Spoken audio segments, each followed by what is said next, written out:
अधर्माचरण करने की चेष्टा करो, बहुत साथी मिल जाएंगे। अधर्माचरण त्याग करके भगवत प्राप्ति की बात करो तो बाधा वाली बातें करेंगे। संसार का ऐसा स्वरूप है। उपासक चार ये जयत खंभ हैं भगवत मार्ग के। धाम, अखंडवास, धाम का आश्रय लेकर बाहर धाम का चिंतन करना, नाम जप करना, ये दूसरा है। नाम जप की चर्चा में आपने सुना, श्वासों से, दाढ़ी से, जैसे भी हो सके नाम जप करें। जीव सदा ही आनंदमय है, पर वो जब शरीर और भोगों को स्वीकार कर लेता है तब वो अतृप्त और जलता रहता है। कारण देखना, भगवान का आश्रय नहीं, भजन नहीं, तो माया सब कुछ होते हुए भी उसे अतृप्त रखती है, अशांत रखती है। ये पक्की बात समझ लो। ये एक दो की नहीं, हजारों से मिल चुके हैं। बचपन से बाबा जी हैं, बहुत बड़े बड़े धनी मानी मिले हैं। कीट पतंग से लेकर बड़े बड़े सम्राट तक सभी किसी न किसी अभाव का अनुभव, दुख प्राप्त करते हैं। चाहे छोटा हो, चाहे सम्राट पद में बैठ, वो भी अभावग्रस्त रहता है। कोई कितना बड़ा संसार का पदाधिकारी हो, संसार की संपत्ति का स्वामी हो, वो कभी भी अपनी उस संपत्ति और पद से तृप्त नहीं होता, संतुष्ट नहीं होता। उसके हृदय में कामनाएं इतनी बड़ी होती हैं कि वो जलता रहता है, वो कुछ और चाहता है। बड़े बड़े देवताओं की भी यही दशा है।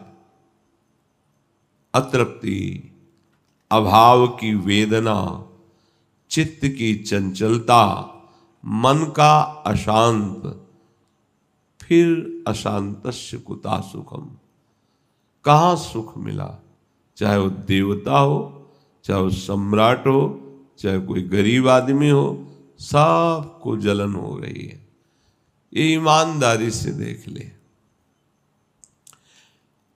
ध्यान रखो, ये अतृप्ति तब तक नहीं मिट सकती जब तक तुम्हें जो वास्तविक प्राप्त करना है, श्री भगवान, उनको प्राप्त नहीं कर लेते, तब तक किसी संपत्ति से, किसी पद से आपका हृदय चिंता रहित, शोक रहित, दुख रहित, भय रहित कभी नहीं हो सकता। जिसकी सत्ता स्फूर्ति होते ही सारे अभाव नष्ट हो जाते हैं, वो है भगवान। अब कछुनाथ न चाही मोरे। जो पूर्ण है, जो परमात्मा है, तो बुद्धिमान वही है कि जो अपने समय को ऐसे परमात्मा के चिंतन में लगा देता है, भजन में लगा देता है। वो एक रस भगवदानंद की प्राप्ति कर लेता है। इसके सिवा अन्य चाहे तुम कोई भी वैभव प्राप्त कर लो, जो तुम प्राप्त करोगे उसके आगे का अभाव, परिणाम में विनाश और लोक भय, असंतोष, ये बना ही रहेगा, कोई भी हो, कहीं का भी हो। तुम्हारे जीवन की यात्रा विनाश की तरफ चल रही है। ऐसी विनाशशील अपूर्ण वस्तुओं से तुम अपने जीवन को सुखी बनाना, शांत बनाना, पूर्ण काम बनाना चाहते हो, नहीं हो सकता। इसीलिए नित्य सब अतृप्त रहते हैं, अशांत रहते हैं, दुखी रहते हैं। जहां भोग मनमानी मिले तो क्षणिक सुख लगता है, फिर पश्चाताप, जलन, भय ये सताने लगता है। वो संसार की वस्तुओं को यह नहीं जानता कि हमारे समय को नष्ट करने वाली बड़ी सुखद लगती है। इच्छा अभाव रहित हृदय में बढ़ती रहती है। इतना होने पर भी कभी कभी किसी को जब सत्संग मिल जाता है तो भूल मिटने लगती है। ये भूल बहुत जोर की है। रावण को यही तो भूल थी कि जिधर देखो एक से एक सुभट बलवान अनुगामी थे उनके, देवांतक, नरांतक, मेघनाथ, कुंभकर्ण, ये सब अद्वितीय योद्धा। भूल मिट गई जब सर्वनाश हुआ। परिवार का बल, धन का बल, भोगों का संग्रह, बड़े होने का अभिमान, ये बहुत दुर्गति कराता है। कभी कभी किसी भाग्यशाली को सत्संग प्राप्त हो जाता है। तभी कहा गया है संत समागम हरि कथा तुलसी दुर्लभ दोए। ये दुर्लभ बात कभी कभी मिल जाती है। वो सत्संगी नहीं, कोई मित्र है तो बोले आओ आज चलते हैं वृंदावन, सत्संग सुनते हैं। वो उसके मित्रता के प्रभाव से आया। तो जे भी सत्संग सुना तो थोड़े समय में उसकी नीचता जाने लगती है। अगर वो सत्संग को प्रतिपल मनन करने लगे, आचरण में उतारने लगे, तो जैसे नचिकेता जी, प्रहलाद जी, इनको कोई भय या प्रलोभन परास्त नहीं कर पाया। जब नचिकेता जी किशोर अवस्था के ही थे तो उनके उत्सव के लिए उनके पिता ने कुछ गौएं ब्राह्मणों को दान की। वो गौएं ऐसी बहुत क्षीण काय थी और अच्छी अच्छी गौएं अपने लिए गौशाला में रखे थे। तो सब ब्राह्मणों के सामने नचिकेता ने कहा, पिताजी इसे उत्तम दान नहीं कहते। आपने अपने लिए तो बहुत दुग्ध वाली और स्वस्थ गौएं रख ली और ब्राह्मणों को आप ऐसी गौएं दान करते हो जो दूध देने में समर्थ नहीं, जो गर्भ धारण करने में समर्थ नहीं, शरीर कृश है। ये दान तो नहीं हुआ और ये मुझे अच्छा नहीं लगा। अब आप उत्तर दीजिए आपने ऐसा क्यों किया। तो बड़ा बुरा लगा ना समाज में ब्राह्मणों के सामने। तो उन्होंने कहा कि हम तुम्हारे प्रेम में बंध करके, पुत्र प्रेम में बंध कर ऐसा किया है। तो गौएं हमारे लिए की है तो हमारा जीवन किसके लिए? तो उनको गुस्सा आया, उनका यमराज के लिए है। अब वो सिद्ध पुरुष थे उनके पिता, सीधे यमपुरी पहुंच गए नचिकेता जी। यमपुरी में गए तो निरपराध थे ना, तो इनका सम्मान यम की पत्नी ने अतिथि भाव से किया और कहा इस समय यम यहाँ उपस्थित नहीं है, ब्रह्मलोक गए हैं, जब आ जाएंगे तब आप संभाषण करना। कुछ समय में भगवान यम पधारे, देखा तेजस्वी ब्रह्मचर्य से युक्त और ब्रह्म ऋषि, आदर सत्कार किया। नचिकेता ने भी प्रणाम नमस्कार किया। तो उनका तुम किसी दंड के द्वारा तो यहाँ लाए नहीं गए हो, पिता के शाप से तुम यहाँ उपस्थित हुए हो। मैं जानता हूं तुम निरपराध हो और सत्य हो, इसलिए मैं तुम्हारा आतिथ्य सत्कार करता हूं। तुम्हें जो चाहिए वो मांग लो, मैं वो सब प्रदान कर दूंगा। नचिकेता जी शांत बैठे रहे। तो उनका, मैं तुम्हें भूमंडल का चक्रवर्ती सम्राट बनाता हूं। बहुत सी सुंदरी स्त्रियां तुम्हारी सेवा में रहेंगी, सारे रत्न वैभव तुम्हारे होंगे, पूरी प्रजा तुम्हारे अधीन होगी, तुम स्वीकार कर लो। तो उनका, भगवान हमने सुना है कि आपको भागवत धर्म का ज्ञान है और अध्यात्म विद्या का भी ज्ञान है, तो मुझे अध्यात्म विद्या चाहिए। वह नहीं, जो हमने कहा ये सम्राट पद, ये सुख सुविधा स्वीकार कर लो और जाओ। तो उनका, भगवान जब आप देना ही चाहते हैं तो मुझे अध्यात्म विद्या दीजिए, भागवत धर्म दीजिए, ये नहीं। तो उन्होंने कहा, मैं देवराजेंद्र का पद और उनके समान भोग वैभव और जैसा उनका शासन चलता है ऐसा ही तुम्हारा शासन चलेगा। मैं तुम्हें देवराज इंद्रपद त्रिभुवन का पद प्रदान करता हूं। तुम अध्यात्म विद्या के विषय में मत जानो, तुम ये स्वीकार करो और भोगो।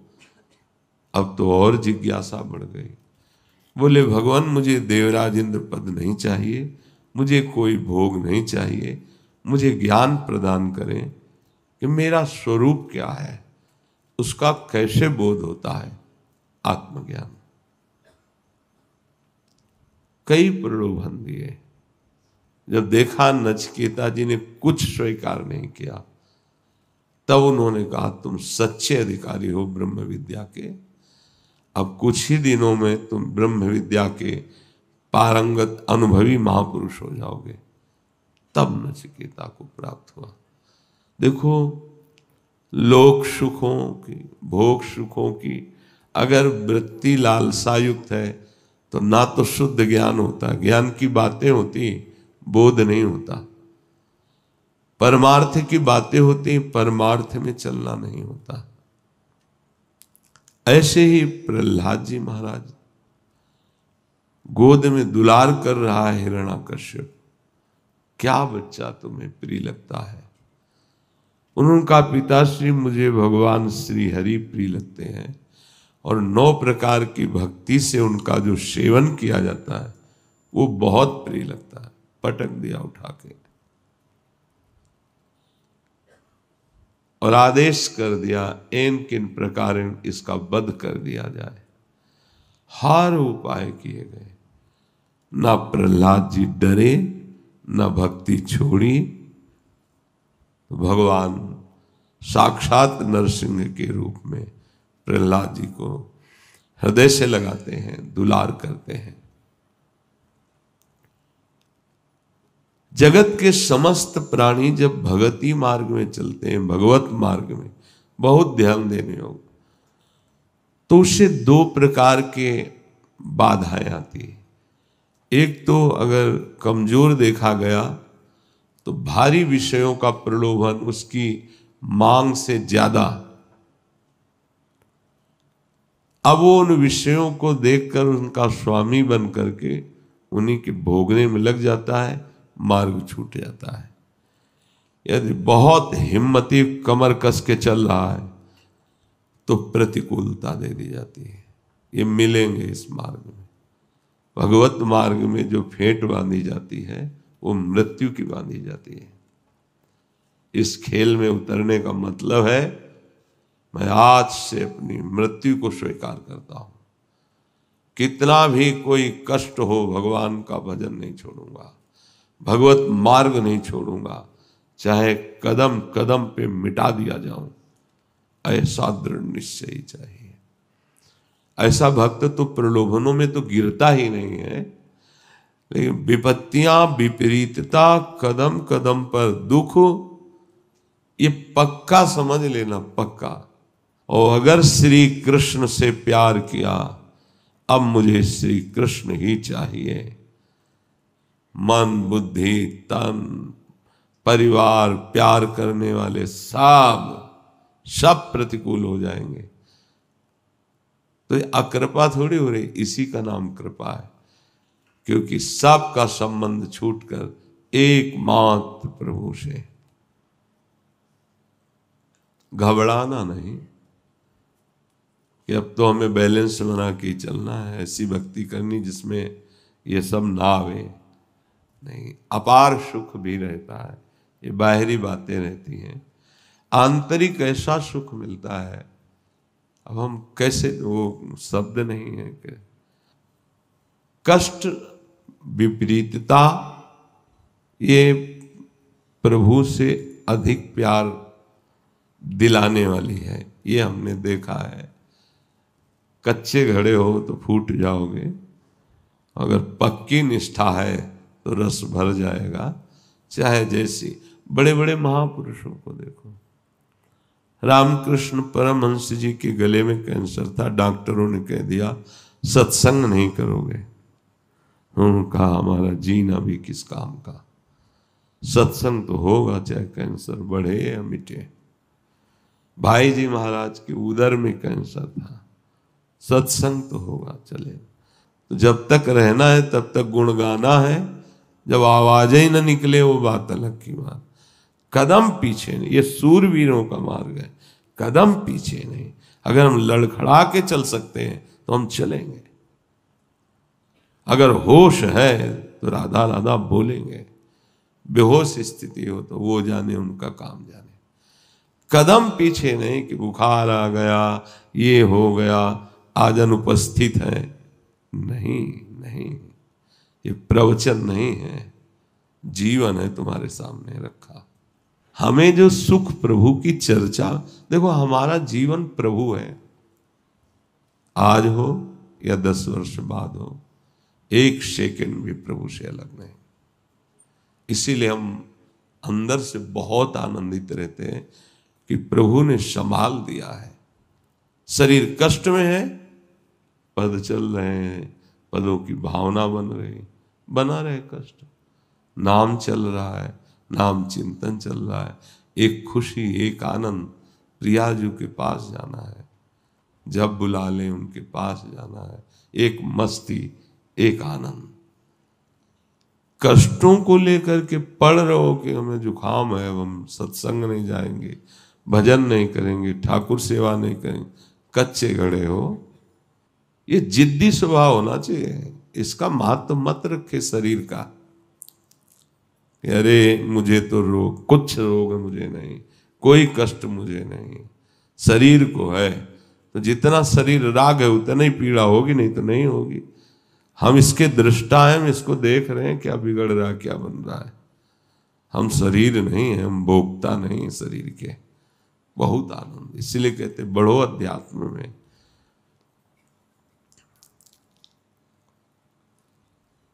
तो कोई बिरला हजारों में एक ऐसा प्रयत्न करता है कि वो अपने मन को लक्ष्य में लगा दे। अधिकांश लोग तो जहां इस लक्ष्य पे चलते हैं तो अपने को श्रेष्ठ मानकर दूसरों की निंदा करने लगते हैं और वो भ्रष्ट हो जाते हैं।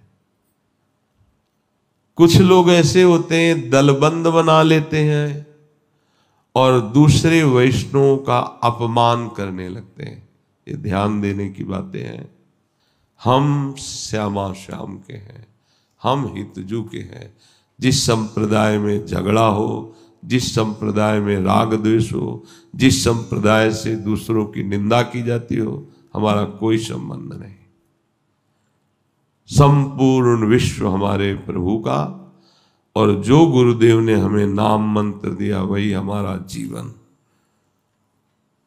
दूसरी हमारे अंदर बातें नहीं, और हम चाहते न रखना चाहिए।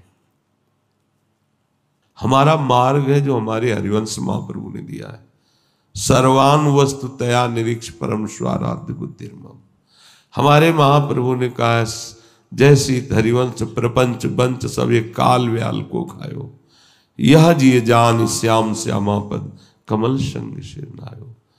हमारे महाप्रभु ने कहा भावे माई जगत भगत भजनी। आप आचार्य को ना मानो, उनकी बात ना मानो और झगड़ा करो तो संप्रदाय नहीं है।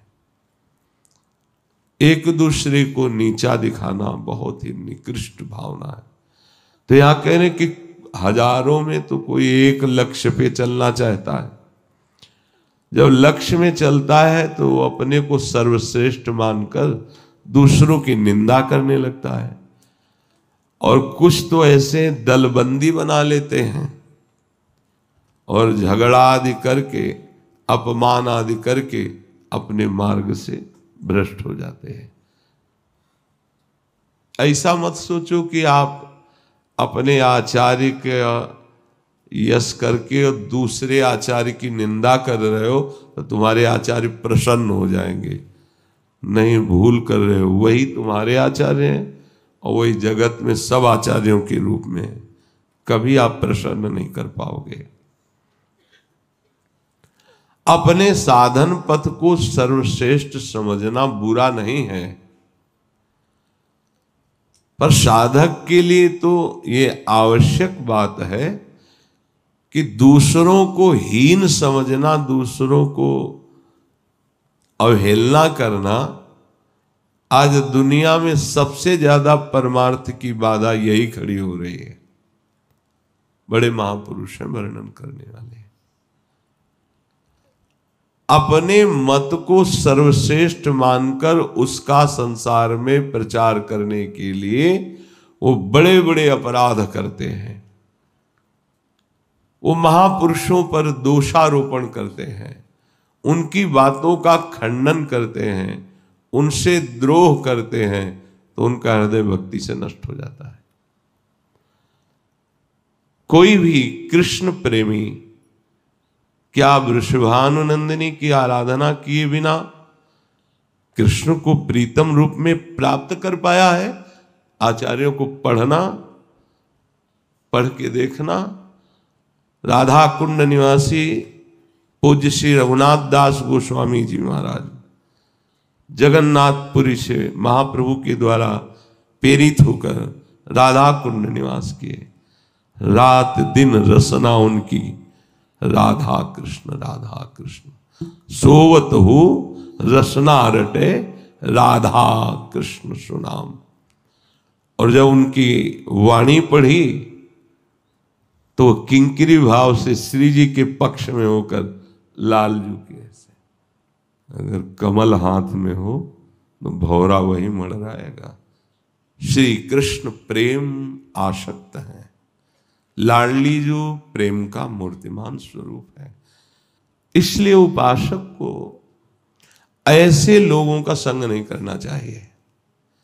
मांगना मिटा नहीं, द्वेष मिटा नहीं, अभिमान मिटा नहीं, और संप्रदायवाद लेकर दूसरे संतों का अपमान करना। हमारे हरि स्वयं श्री राधा सुधा निधि में कालिंदी तटकुंज मंदिर गतो योगेंद्र वद्यत पद ज्योतिर्ध्यान परा सदा जपतियाम प्रेमा सुपूर्णो हरि। राधा राधा राधा जपत हरि विवश तव नाम प्रतिपद विमल मनस्य तव ध्यान ते निमिष नहीं टरिबो। लालजू यदि राधा राधा रटते हैं तो लाडली जू भी रट रही है। श्यामेति सुंदर वरेति कोटि कंदन। तो यहां कह रहे हैं कि कोई बिरला ही चलता है, फिर चलने वालों में भी कोई संप्रदायवाद लेकर के झगड़ा झंझट करता है और कोई दलबंदी करके वैष्णवों का अपमान करता है। कोई अपने साधन को बड़ा समझकर दूसरे साधन की निंदा करता है। आज दुनिया में इतना पाखंड फैल रहा है, इतना मत मतांतर फैल रहा है, इतना विवाद फैल रहा है कि चैन से नाम जपने ही नहीं दिया जा रहा। अपने यहां तो जब विठल विठल तो हम विठल विठल गाते हैं। कुंज बिहारी श्री हरिदास तो पहले ही बोलते कुंज बिहारी श्री हरिदास।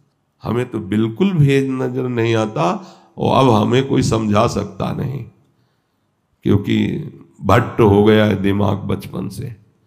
जो समझ में आ गया वो किसी के समझाने से हम नहीं समझते, और हमारी समझ यहां से यहां तक एक होती है।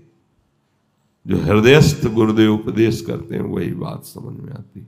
सर्वान वस्तुतया निरीक्ष। कहीं कोई सियाराम बोले, राधे श्याम बोले, कृष्ण कृष्ण बोले, शिव शिव बोले, अरे चरण रज लो, माथे पे लगाओ और प्रार्थना करो कि तुम्हें जैसे भगवान के इस नाम में प्रेम है, ऐसे हमें राधा नाम में प्रेम हो। धन्य है आपका जीवन कि आप नाम जापक हो। ये लड़ाई झगड़ा और ये प्रायः शब्द सुनते होंगे, हम यही कहते कि हम वृंदावन वासी हैं, राधा उपासी हैं, हम तो राधा राधा राधा जपेंगे, ये हमारा प्राण है। पर आपको जो प्रिय लगे, आपको जो गुरुदेव ने दिया हो, आप उसी नाम को जपना। सब नाम भगवान की महिमा, नाम जपने से सब हो जाएगा। इसलिए यहां सावधान किया जाता है, जितने सत्संगी हो किसी की निंदा नहीं करनी, कोई मतांतर के झगड़े नहीं करने। हम श्यामा श्याम हमारे, और गुरुदेव हरिवंश चंद्रजू ने उनकी प्रीति का मार्ग दिया है। बस कहीं एक शब्द आचार्यवाणी में किसी झगड़े का लिखा हो तो हमें बताना, प्रीति की बात तो हमें प्रीति की बात पकड़नी। बस एकमात्र श्री जी की प्राप्ति, उसके लिए कोई व्यवहार नहीं, कोई गुंजाइश नहीं, किसी भी तरह का बाधा रुकावट हृदय बर्दाश्त न करे। केवल एकमात्र लाडली का भरोसा।